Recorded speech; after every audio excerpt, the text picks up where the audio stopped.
So, eto mga sangkay, pag-usapan po natin itong kumakalat ngayong video ni Sara Duterte. Ang dami pong nakapanood nito, ang daming nag-react mga sangkay. Ngayon, ano nga ba ang totoo tungkol po dito sa viral video ni Vice President Sara?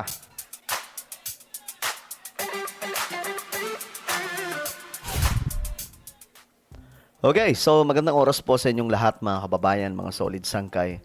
Ito nga, pag-usapan po natin saglit itong kumakalat na video ni Sara, ng ating Vice Presidente. Ito naman mga sangkay ay komento lamang po, para lamang po sa kaalaman ng lahat. Komento po ito ng neutral na komento. No? Hindi po tayo magkukomento mga sangkay na ako, ito yung sa akin, porket ganito ako, mali ang sinabi niya o tama yung sinabi niya. 'Di ba? Ganoon po yung mga yung mga panatiko eh. Pag nakita nating may mali, di i-discuss natin ng maayos. Pag may nakita tayong tama, ganoon din ang gagawin natin. Ipapaliwanag natin kung ano yung tama. 'Di ba? Tapos na tayo sa pakikipagbardagulan eh. Dito lamang po tayo sa kumbaga tama at maayos po na pagpapaliwanag. Ito naman, DDS ka man, dilawan ka man, pare-parehas naman tayong Pilipino mga sangkay, dapat nakikinig po tayo sa iba't ibang side, no? Hindi lamang sa iisang side. Kasi ang tawag doon kapag ganun na, panatiko ka na kapag wala ka ng pinapakinggan, kundi yung side lang na yon. Ngayon mga sangkay, ang dami ko kasing nakitang komento tungkol po sa pahayag ni Sara Duterte. Medyo mabigat kasi. Kapag pinakinggan mo siya, at hindi mo kinuha yung tamang konteksto, maliligaw ka. Okay? Ngayon, tingnan po natin. Anyway, bago tayo magpatuloy, sa mga hindi pa po dyan nakakapag-subscribe, makikita nyo po yung subscribe sa baba. I-click nyo lamang po yung subscribe ngayon din para lagi po kayong updated. Okay? Sa mga nanonood naman po sa Facebook, i-follow nyo po yung ating Facebook page. So ngayon nga mga sanggay, ito yung viral video. Ayan po. Ito yung marami pong pumick up, mga sangkay, marami pong nagkomento, marami pong nakisawsaw. Okay, magbasa-basa po muna tayo ng komento bago po natin tignan at basagin kung ano man ang mayroon sa video na to. Sabi ng nag-comment, yan ang president nyo sa 2028. Sabi naman ni Sylvan, nakakatakot talaga. DDS, sure kayo? Siya na ba? Sabi ni John Kevin, lahat ng kalukuhan alam niya. Sabi naman ni Hyundai, wag ka na mag-English, kami ang nahihirapan sa iyo, Inday.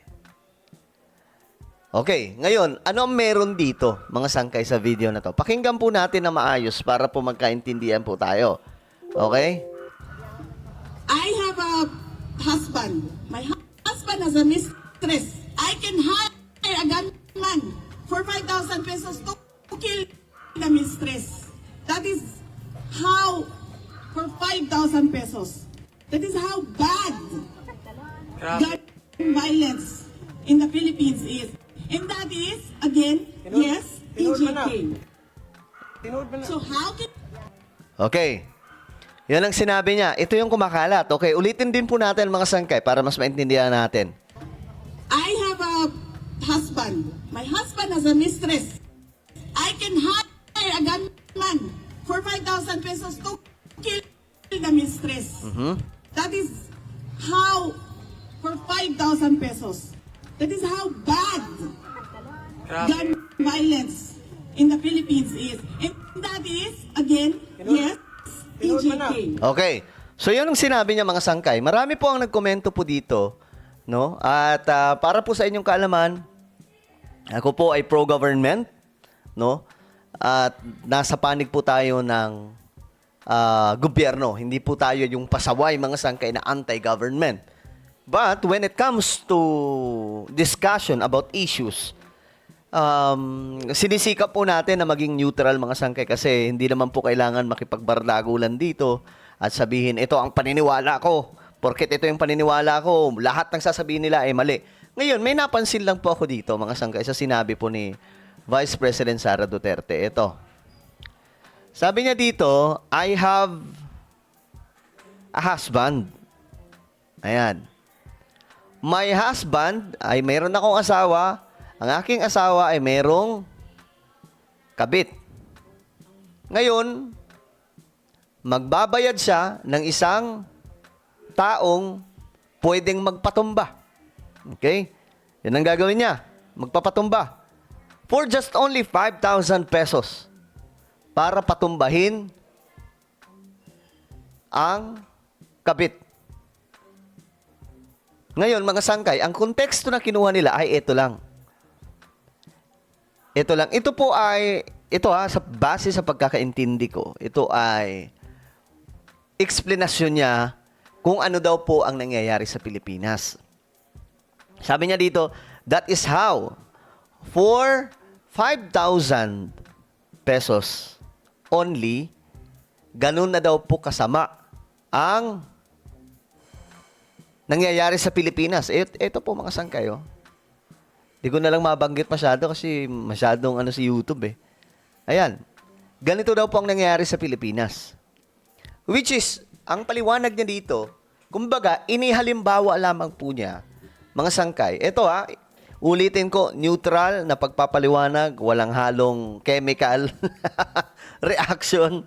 Hindi po tayo bias, saktuhan lang mga sangkay, gitna po tayo. Papaliwanag lamang po natin. Base po ito sa sarili kong pagkakaintindi.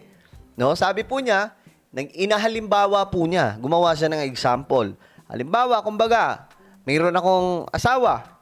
Tapos itong asawa ko, mayroong kabit. Ngayon, nagrenta ako ng isang tao sa halagang 5,000 piso para ipatumba ang kasama ng kanyang asawa. Ngayon, sabi niya, ganyan daw po kalala ang Pilipinas ngayon.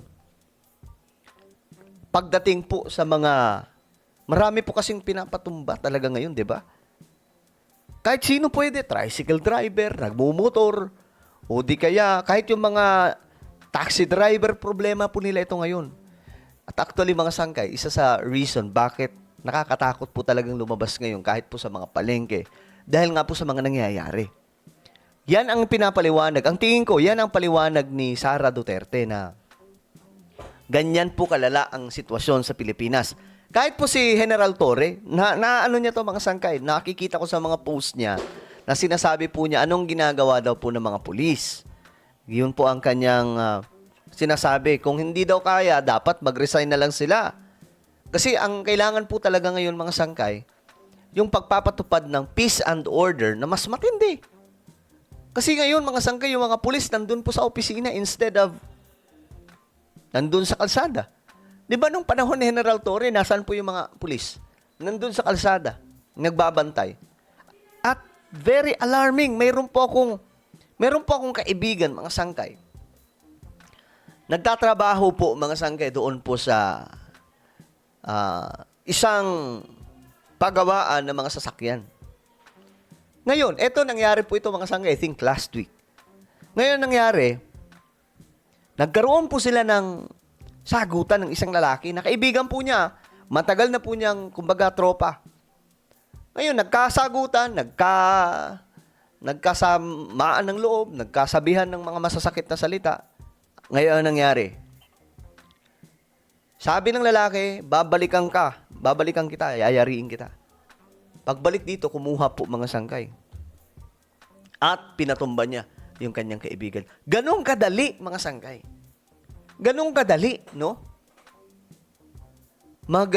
Gumawa ng ngayon sa Pilipinas at nakakatakot kung ganito po tayo paulit-ulit.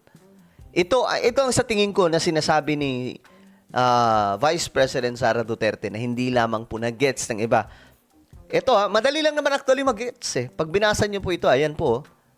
I have my husband has a mistress.